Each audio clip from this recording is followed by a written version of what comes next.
Bonjour à tous, on se retrouve pour une nouvelle analyse du marché crypto-monnaie. Alors j'ai pas été là la semaine dernière, j'étais occupé, du coup j'ai pas vraiment eu le temps de ton analyse, mais les marchés s'y prêtaient pas tant que ça. Donc déjà je vais vous souhaiter une bonne année avec pas mal de rouge ici on peut voir, notamment au niveau des crypto-bubbles. J'espère que cette année vous arriverez à bien profiter du marché ou autre d'ailleurs. Du coup on va directement partir sur l'analyse de cette semaine. C'est pas une analyse très longue, il n'y a pas énormément de nouveautés. On voit au niveau des crypto bubbles que là c'est quand même plutôt rouge. On a certaines qui performent milieu, des TIA, des INJ, des BGB quand même. AKT je connais pas ce projet. Osmo, RB, enfin voilà. Mais il y en a quand même beaucoup qui sont en rouge et sur des assez gros montants quand même, hein. Des moins 20, moins 23, moins 24, moins 21. Gros montants, des gros pourcentages quand même. Niveau du Fear and Greed Index, on est à 70, donc ouais c'est bien ça, on est bien 70, donc on continue non, on stagne là, on était à 70 la dernière fois aussi, mais en tout cas on ne monte pas trop. On verra après que par rapport au prix de Bitcoin, je m'attendais à qu'on soit plus bas pour être honnête. Niveau de l'halving, bon, on est toujours à la même date à peu près. Niveau des ETF, assez intéressant. Donc on rappelle la date qui est pour 21 Share le 10 janvier. Jeudi et vendredi, il y a eu des rumeurs comme quoi ce serait annoncé, donc jeudi et vendredi, donc plus tôt que prévu, ce qui était largement possible, hein. C'est la date limite, le 10 janvier, c'est pas à laquelle sera forcément annoncé. Pour l'instant, ça n'a toujours pas été annoncé, là on est le 6 au soir. On peut très bien imaginer que ce soit annoncé dans le week-end, honnêtement on sait pas réellement. Mais sinon, du coup, on compte se rapprocher, vu que la date limite est dans à peu près 3 jours là. Ah, un peu plus, mais voilà, pas loin. Donc les marchés potentiellement s'intéressent à ça. On va se retrouver du coup directement sur les graphiques. Alors, donc là, on a le Bitcoin en 1 heure. On peut voir que depuis la dernière fois, pas mal de stops ont été chassés, enfin des zones d'accumulation de stops. Donc ici, ça a été chassé, ensuite ça a été chassé à nouveau. Là, celle-là, elle a été chassée la dernière fois. Lors de ce mouvement-là, assez intéressant. Donc on a eu un mouvement aussi plutôt avec une petite consolidation au milieu, puis après qui se consolidait là-haut. Donc c'était plutôt positif. On était venu au passage chasser les stops de ici. Donc on a acheté les stops depuis le 8 décembre. Donc globalement, ouais, pas un mois non plus, mais 3 semaines on va dire, 3 semaines de range, on a acheté les stops au nord. Et on voit qu'on réintègre directement cette grosse zone de range là, on la réintègre directement avec une grosse bougie, enfin deux grosses bougies très très baissières très rapidement, qui sont au passage venus chasser pas mal de stops au sud, et renforcer aussi ces zones de stop là en termes d'intérêt.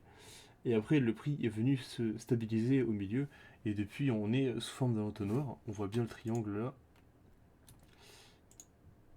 Tac, je vous dessine rapidement. Voilà, on voit bien que ça forme un triangle un peu entonnoir comme ça, donc qui se contracte, et on peut imaginer potentiellement un prix qui sort de ce triangle en cassant avec un mouvement assez fort, après avoir. Si on regarde du coup d'un point de vue plus gros en daily, donc voilà les zones qui ont été travaillées ces derniers temps. L'ETF 21 Shares ici, donc dans un peu moins de 4 jours. L'halving ici, c'est encore loin là-bas. Globalement, ce qu'on pourrait imaginer, ça c'est venir chasser les stops ici à un petit coup rapide avec l'ETF, le narratif de l'ETF à la sortie, et après venir liquider plus bas. En termes de zone de prix, donc par exemple, on aurait ces stops là vers les 48 000 dollars qui pourraient être intéressants. Ça veut pas dire qu'on va y arriver, juste que c'est largement possible et c'est une zone qui peut être intéressante à travailler. Et ensuite, on a la zone des 50 000. Il faut faire attention, 50 000 c'est un gros chiffre rond. C'est possible que ça rebute juste avant les 50 000, étant donné que, en fait, vu que c'est un gros chiffre rond, il y a pas mal de gens qui mettent leur ordre à 50 000.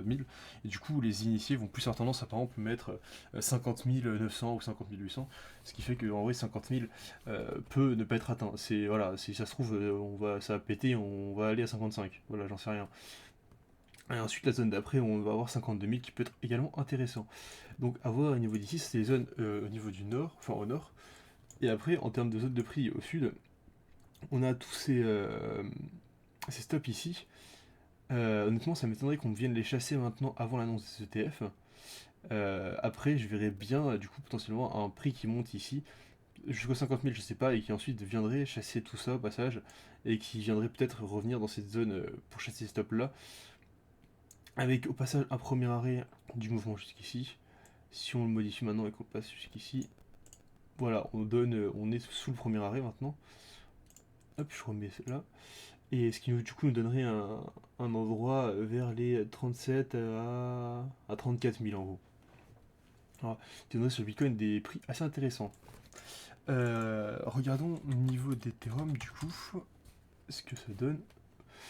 Ethereum, lui, il fait moins, on a moins les mouvements brusques. Bon, globalement, il bouge pas trop, hein, c'est un range. Dans le temps, il vient chasser un peu de stop. Là, il accumule un peu plus. Là, il a chassé. Bon, il bouge pas trop. Honnêtement, c'est pas très intéressant. Pour l'instant, il est moins fort. Il reste moins fort que le Bitcoin, il me semble. Voilà. Bon, bah, globalement, ça confirme.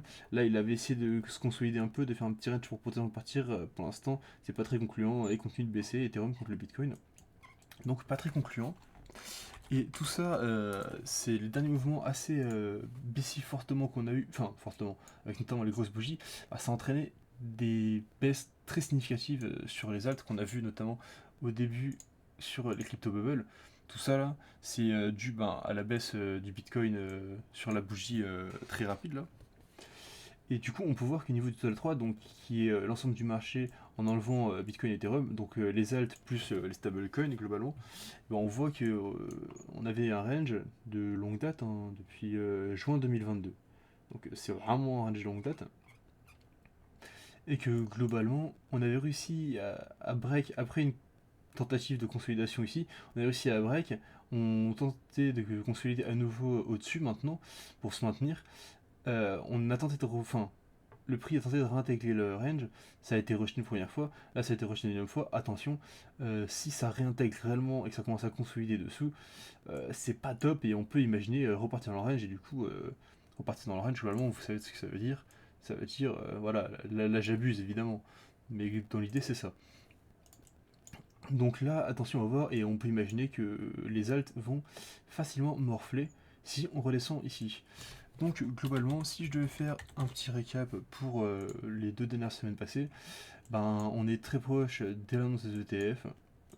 Moi, je ne touche pas trop à mes expositions pour le moment, et globalement, j'attends l'annonce, voir ce que le prix fait, et en fonction, bah, globalement, on agira.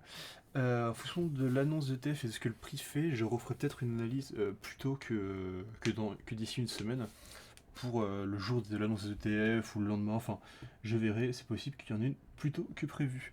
Sur ce, je vous souhaite une bonne semaine à tous, bonne analyse du marché et surtout, ne vous tentez pas, ne faites pas avoir par le marché, pas de FOMO et respectez bien vos plans.